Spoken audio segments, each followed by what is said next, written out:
evening. Welcome to this episode of Hypnotist Bernie's Exposition. Joining us tonight is Deanna at this basketball capital of the United States, Springfield, Massachusetts. How are you doing tonight? I'm great. We had a nice little trip out here. We're performing for Springfield College tonight. Great. We're going to have a good time looking to rock the house this evening, a little hypnosis, a little hypno chick style. That's great. So, tell us, Deanna, how did you get into this business? Well, I'd like to not admit how many years it's actually been, but many years ago, we'll say. I would say it was about 18 years ago that I was first introduced to hypnosis, and I was single at the time. Okay. And I had a friend who said, "You've got to meet this guy." And I said, "Well, what's he look like?" Because that's what usually we ask. Well, what's he like? What's he like? What's he look like? Describe him. Right. And she says, "Well, he's kind of short, kind of balding, but kind of hairy at the same time, but he's really funny." Right. And so I thought, well, that was kind of interesting. Didn't sound like a guy I really wanted to meet. Short, hairy, balding at the same time. Yet she said he was funny, and I was intrigued by that because all ladies out there know that we like funny guys. Right. We like funny guys. Humor's good. So I ended up meeting this guy, and his name is Mark Usick. Okay. And he's a good friend of mine. And at the time, though, I didn't know what hypnosis was, and she said, "Well, he's a hypnotist." And I thought, well, what's he just help people like quit smoking? Like that's really about the most I knew about hypnosis at the time. And so I went to see one of his shows. He was a stage hypnotist, and he was performing at Magic Mountain back in the day. Where is that? It's in it's Six Flags. You might have heard of Six Flags. They have different amusement parks across the country, and this one at Magic Mountain is in LA. Okay. So I went to see his show, and I ended up being in his show, and ended up being a great subject for him. And I transformed into Madonna, and next thing I knew, I was literally crawling across the stage, grabbing at my chest and flipping my hair. That was a Madonna, was it? Well, it was my interpretation of Madonna. So I think I was the highlight of the show that day, and it just had a great time. And so after the show, we talked, we got to know each other, and it ended up being really fun. And so he was a really fun guy, and we started dating. And short time after we had dated, it was I want to say it was only maybe 8 weeks of seeing each other, whatnot. His assistant, who he worked with a female assistant, she just up and quit. And he needed someone to run his sound, for an upcoming show that was that week. And he needed an assistant on stage. And so he said, "Can you do it?" And I was thinking, no, that terrifies me. There's no way. I could be hypnotized in the show. But getting up in front of people and, just in front of a large audience really scared me. I definitely had a real fear of public speaking. Really?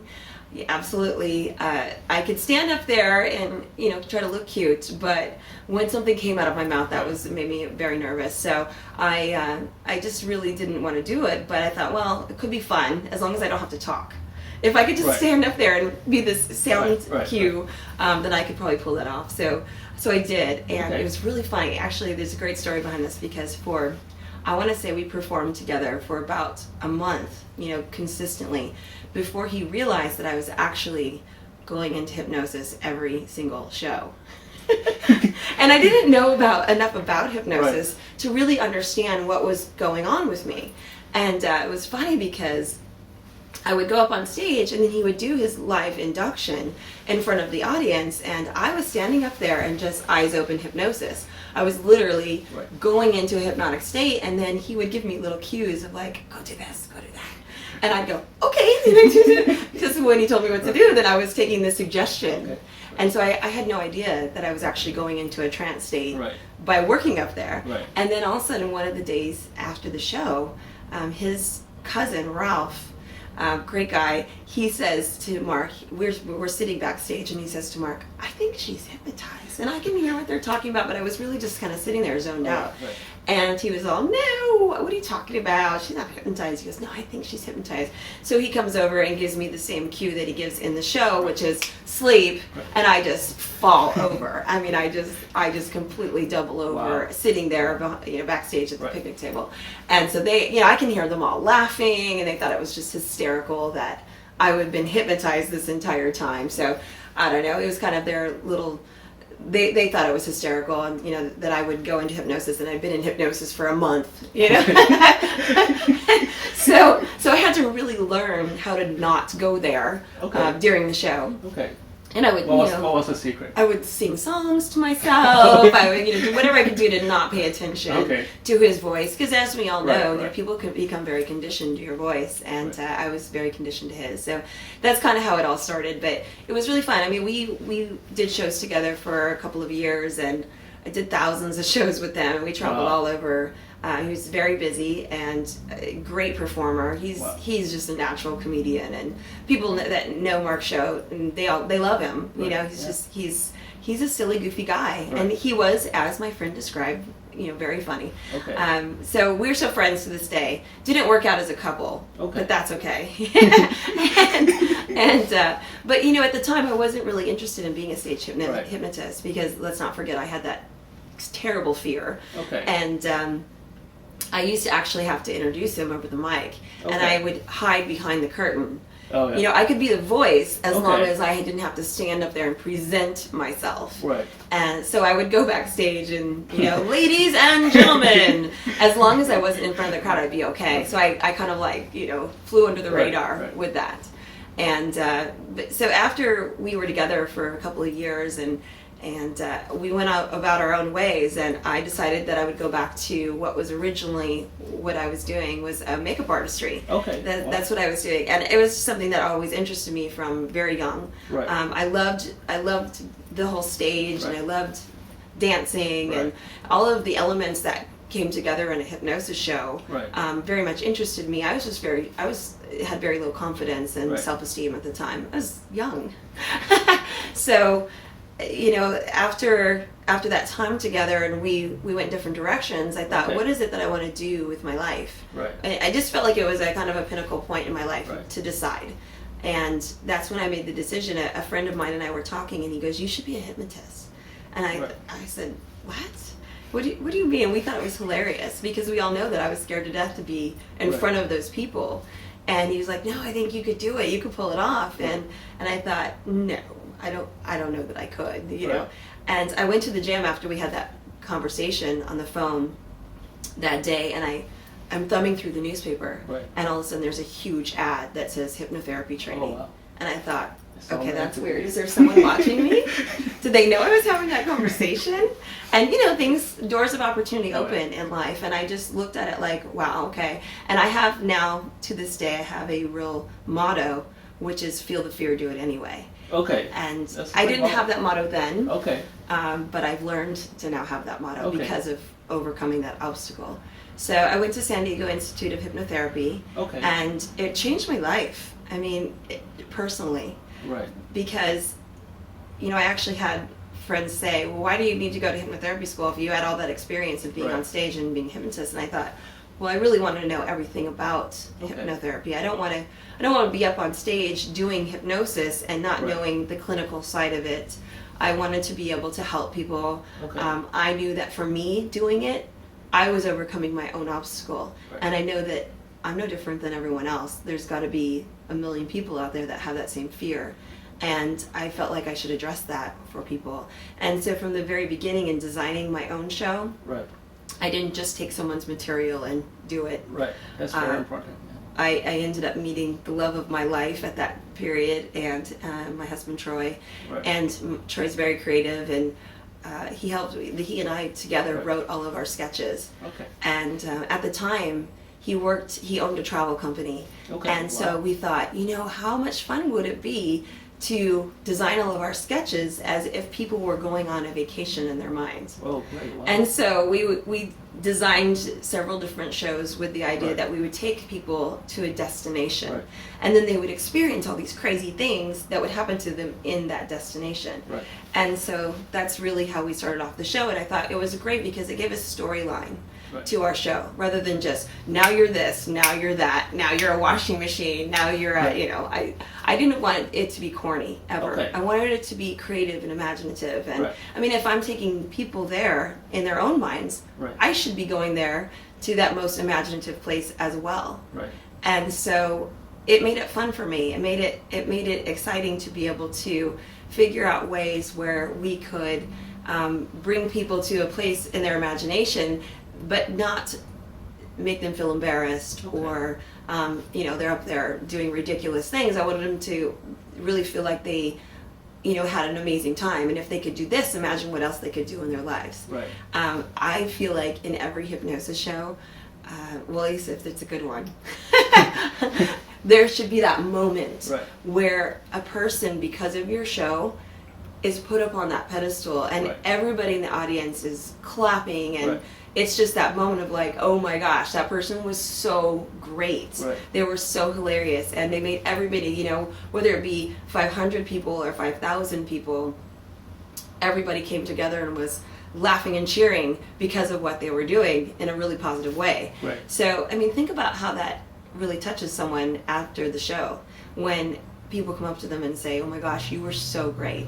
So that's always been my focus, Right. is for people to leave my stage feeling that way, rather than, oh my god, you made such an ass of yourself. Right. You know, I want them to feel really good. And it's important to me at the end of the show that I always give the confidence suggestion. I do what's Right. called a, you know, power confidence suggestion, and Right. I feel like it really changes lives. Right. I mean, there's emails that I get that say, oh my gosh, all of a sudden I'm doing so much better in math. Right. My skills have become so much more effective.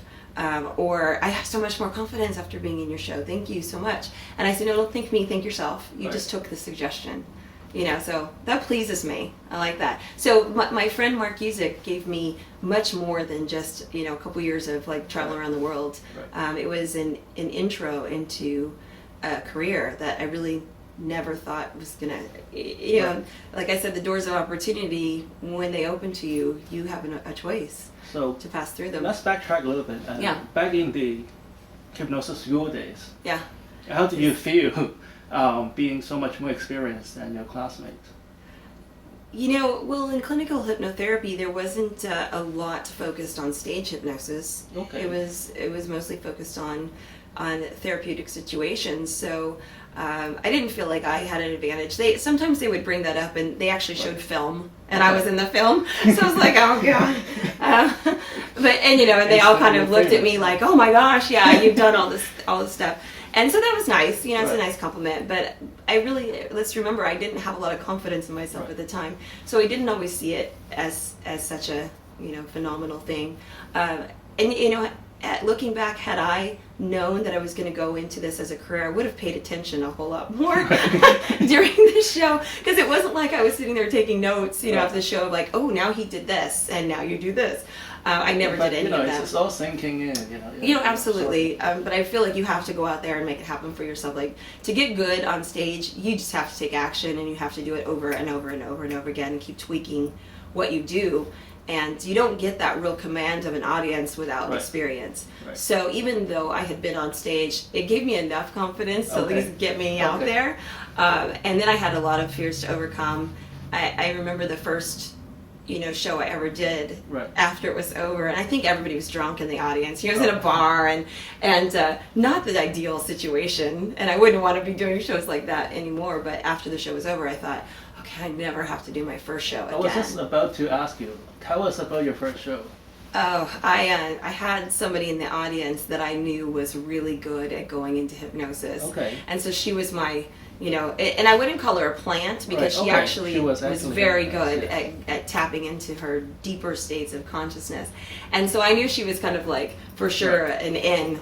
If everything else failed, you know, I had her. Right. So she was phenomenal. And of course, she almost was too good, because she was, you know, completely falling off the stage, and or not off the stage, but out of her chair, and you know, just trying to keep her in place was Right. sort of hysterical in itself, and everybody else was kind of like half in, half out. But you know, people weren't paying attention Right. because everybody's drunk.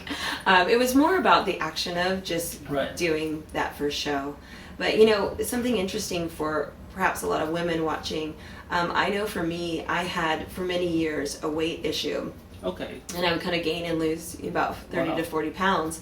And at the time, I was on my heavier side. And Wow. so a lot of my self-esteem was connected to that weight, Right. and vice versa. Right. And so I had it in my mind that I couldn't actually go do a show until I was a certain size. Okay. And so when I was going through hypnotherapy training, Right. as you're going through training, you work on each other. You're hypnotizing each other Right. for practice. And so through all of that, and also being hypnotized by the instructor a couple of different times, and Right.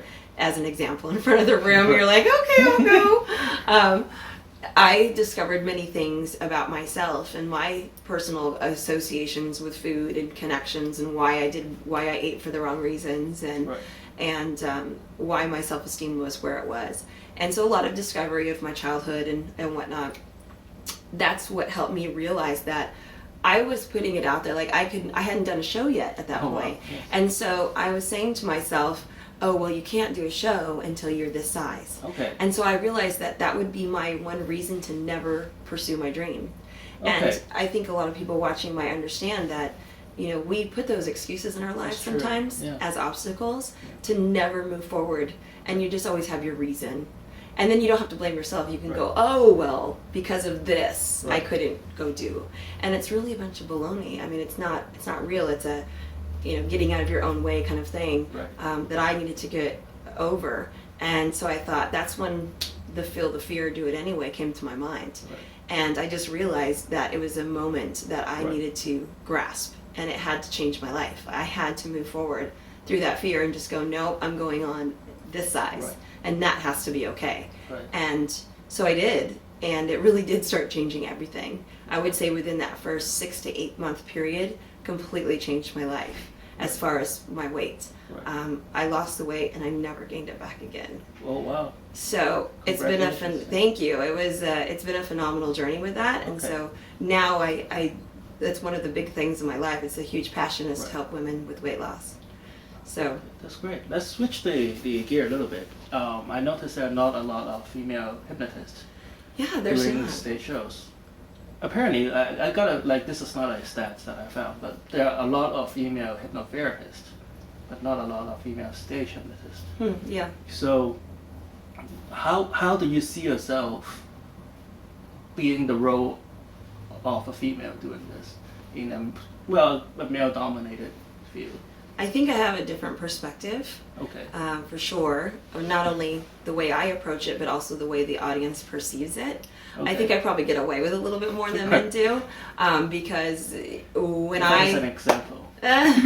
well, if I was to say something on stage, first of all, I like the idea of being suggestive in a kind of sexy, Okay. fun way, but I don't do shows that are X-rated or even R-rated. Okay. I like my shows to be mostly family-oriented. If you kind of think of like the Carol Burnett show, there was a lot of things Right. that were suggestive, Right. but you didn't go there. And I Right. think that is so much funnier That's true. than actually going there. That's true. Because going there is just dirty, and I mean, some people really like that type Right, of thing. right. I personally don't do those Right. type of sketches because I think it's so much more fun to just kind of dance around the Right. idea. So as a female, I think that I can say things that you said, for example, I try to poke fun.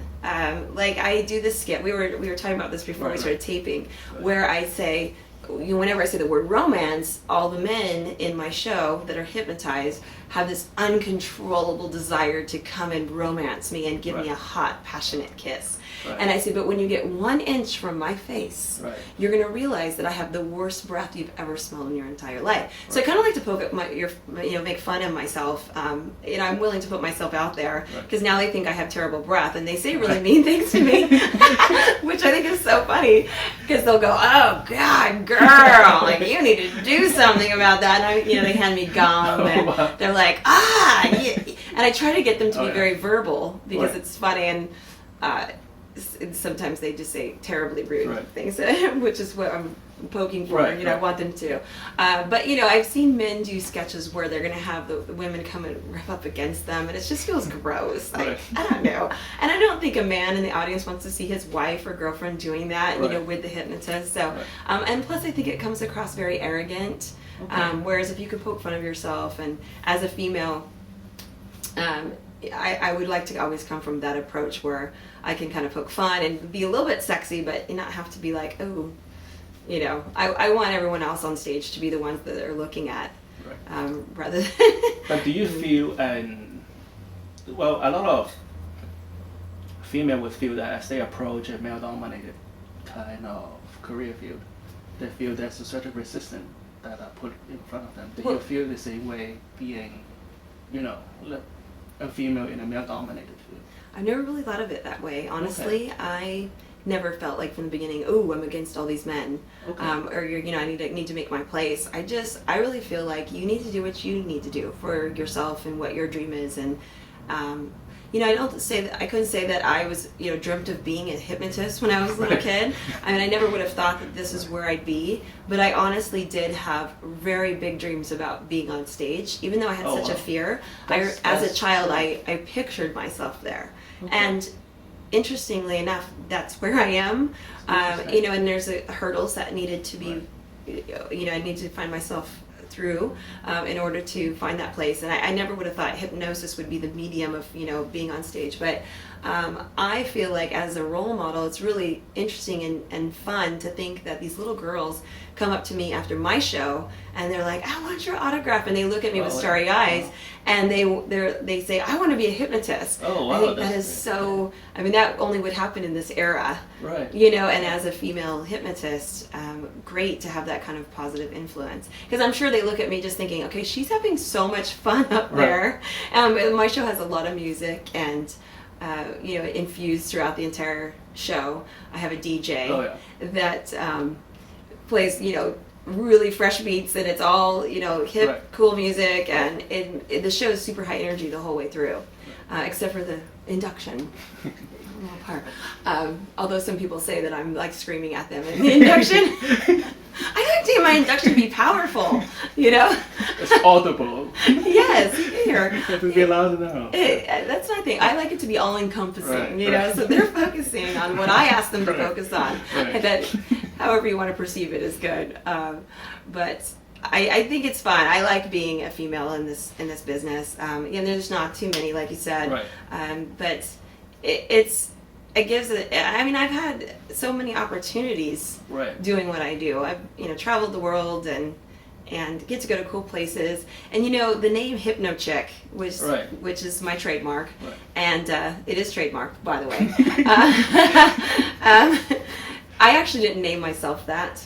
Oh, where did that come from? I entertain the troops. Okay. And when we talk about going back to the first show I ever did, it was a bar. The second show I did was at Camp Pendleton, which is Okay. a Marine Corps Marine Corps, base yeah. in Southern California. Right. And we went to them, my husband and I, we thought, where can we get some experience, do some shows, but we can get paid. Right. Like, we don't need, people said, oh, you need to go do bars and just, you need to get Right. experience and not Right. expect to get paid. And I thought, well, no, I already knew that you can get paid for Right. doing this. Right. And I guess I was with, with Mark doing shows for so long. And so I thought, well, I know I need to go where I can get paid. So we put together a little press kit, our own little Okay. Nice. makeshift press kit. Right. And I thought, let's go to Camp Pendleton because it's all men soldiers and I'm Oh, a right. female hypnotist. Like, Okay. that should just be in my favor Okay. that they would hire me. And so we did. And it's really a funny story because we went to the first general Right. manager of a base nightclub. Because Okay. all the guys, the soldiers, all come to. Right. Actually, let me rephrase that. Marines are not soldiers; they're Marines. Okay, the Marines. Yes. Yeah, I got you guys. And so the Marines, she's the nightclub manager, and I brought her my promo kit, which is Right. very business-like. Right. And I had some press pictures taken where I Okay. look, in my suit and very, very business-like. Right. And she goes, "Oh, honey, this is not going to cut it." And I won't tell you what she said to me. But she said, this is the kind of stuff I need to get my boys in here. And she gave me a suggestion of what she wanted me to look like. And so we went and we did a new photo shoot. Okay. That was a little more suggestive. Okay. And so Slightly. Yeah, slightly. and she did a big poster of me and put it outside. Wow. And next thing we know, we got a filled house on that next Wednesday night. Oh, wow. So I got paid $350. Oh wow! We're talking about big money. Yeah, big money. Come away, a long way since then. But it was cool. I mean, I was excited because let's think about it. A, I was overcoming my obstacles, and B, I was getting paid. Yeah, so pay for the gas. It was a good thing. Yeah. Well, gas was not $4.50 a gallon at that time. But it was fun, and so the Marine Corps have been with me for a long time. That's great. And I just kind of figured that I would be with the Marines for a little while and do shows for them. How does the macho man respond to being hypnotized? Well, first of all, they're not officers that I was hypnotizing. Okay. All of the 18, 19, 20-year-old guys that are. Sorry, the grunts. Yeah. And they take orders really well. Oh, wow. They just drop. Oh, wow. So, really fun show. It was crazy. So, what my point was is that the name Hypno Chick came from the Marines. Right. They actually started sending me all over the country because they heard about my show. And so they said, we have to have the Hypno Chick. Well, I wasn't the Hypno Chick yet. Okay. We have to have this hypnotist at our base. And so I ended up going to Quantico, which is Washington, D.C. headquarters. Wow. And from there, I ended up going to Okinawa, Japan. Wow. And so we've been to your tour of duty. So awesome. And I mean, how fun is that to be able to go and entertain the troops? Right. We just came back from Japan. We did a tour in January, just this last January. We went to Okinawa. And I think that was my 10th time on that island. Oh, wow. And we go to 5 different bases and have a great time. So a DJ on Okinawa for American Armed Forces Network, it's their radio and TV network, he kept saying, the Hypno Chick is coming to the island. Okay. And so everywhere I would go, this was probably 8 years ago, everywhere I'd go on base, they would call me the Hypno Chick, and it just stuck. Oh, wow. I called him up and I said, do you mind if I trademark that since you came up with it? He goes, no, go with it. Oh, wow. So I've been the Hypno Chick ever since. Oh, wow. And it's been fun because it's just, my own name that people remember, and people don't usually remember Deanna. Deanna is the name, but they do remember Hypno Chick. So it's been good.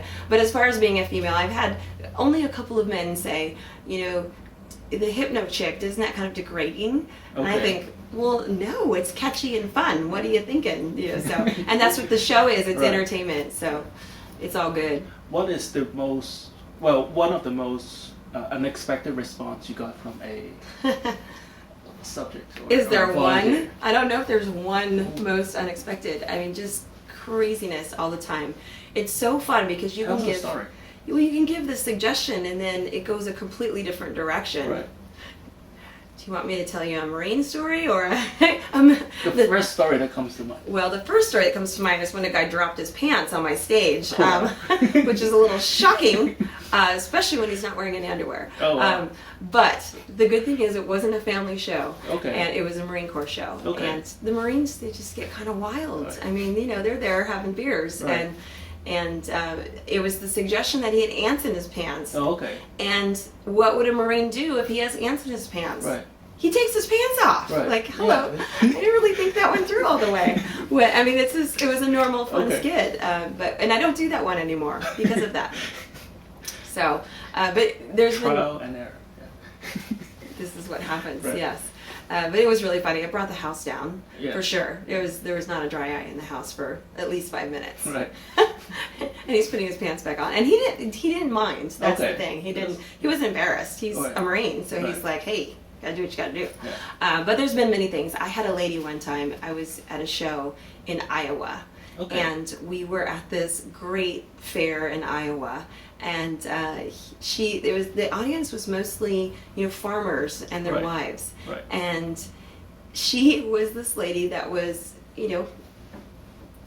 she had the physique of a farmer's wife. Right. Okay. I don't know how to describe that.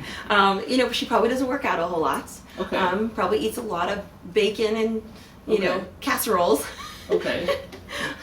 and a lot of meat and potatoes. Okay. And so she's on stage, and it was a fair, and so she was using, she had the suggestion that whenever I said, it was the name of an ice cream bar, because it was the local Rotary had a ice cream stand that they raised money for their community from these ice cream stands at the fair. And so I was using them as a skit in my show, and so I said, every time I say this certain word of, whatever it was, ice cream, you're going to have the uncontrollable desire to go and get me this ice cream. And, nutty bar. Okay. Every time I say the word nutty bar. And so I would just go on talking, and then I'd go nutty bar, just kind of in my sentence, and she'd jump up and she'd run and buy me a nutty bar. Right. And what she didn't know is I had actually set up the skit beforehand and gave the nutty bar guy, 10 or 20 bucks and said, just take care of her. Give her a nutty bar when she comes back. And I didn't want her spending her own money. And so she would come back with this nutty bar. And so I sent her off probably 5 or 6 times. And she's just tromping through the audience and bringing back. And each time she's getting more and more agitated. Oh, yeah. So as she's walking back with the nutty bar, she's starting to look a little PO'd. Okay. And she'd hand me the nutty bar. Oh, yeah. And so I stopped to acknowledge her one time, and I said, what's wrong? Is something the matter? And she goes, honey, if you keep eating these nutty bars, your ass is going to be as big as mine. And it was great. It was great because, and plus the audience was probably 40 to 70-year-olds, and so it was hysterical. But you just never know what's going to happen. I mean, that's the beautiful thing. It's true. Is it's someone's own imagination and how they perceive the suggestion to be. Is you're going to get a different response every time. So it's fun. Yeah. I always say I'm kind of flying by the seat of my pants because you kind of have a structured idea of, definitely what skits we're going to do and how you would like them to come off. But it's those people that surprise you. True. That's that moment that is just like you wish for in every show. That moment where someone is just so magnificently funny and you're like, it was so great. So that's why I love doing shows. That's great. But, so we have about a minute left. So for those little girls who came up and asked you to sign your CD and poster, and said they want to be a female or like a hypnotist when they grow up, what do you have to say to them? Well, the first thing I always say is to believe in your dreams. Okay. Because being a person that came from a history of low self-esteem and having those ideas that I could do this, but maybe not for me. I feel like you just have to have that belief in yourself that, don't let anyone tell you that you can't make it happen. I mean, there's going to be a ton of obstacles along the way, but you have to just be fierce, and you got to move through them knowing that, no, this is what I want. And, their starry eyes are so beautiful because we all have those, aspirations that we want for our life. And I think it's a beautiful thing for another person to just be like, I believe in you. That's great. I believe that you can do it. I think it's that human connection that makes all the difference in the world. That's so, and everybody as hypnotherapists, you have that opportunity on a daily basis to touch someone, to reach someone, to let them know that however they feel, they can get over that. They can overcome that obstacle. And if it's a fear or a phobia or just a self-doubt or, something they've been carrying with them for a long time as far as childhood history or whatnot, you can overcome that, and you have every right to go after what you believe in your dreams. And okay, just 15 more seconds for those people who have a fear of public speaking but wants to go and perform. What do you have to say to them? Oh, feel the fear, do it anyway, baby. I mean, you just have to. You first of all get organized, know what you're going to say, have an idea, and then book it. Make it happen. Make it happen. You have to go out there and get the experience. Great. Thanks for stopping by. Thank this you, is Deanna. Have a good show tonight. Thank you. It's me fun. Pleasure to have you in our show tonight. Thanks for having me. All right. This is Hypnotist Bernie. Join us next week, Tuesday night, 7:30, CCTV, Channel 9.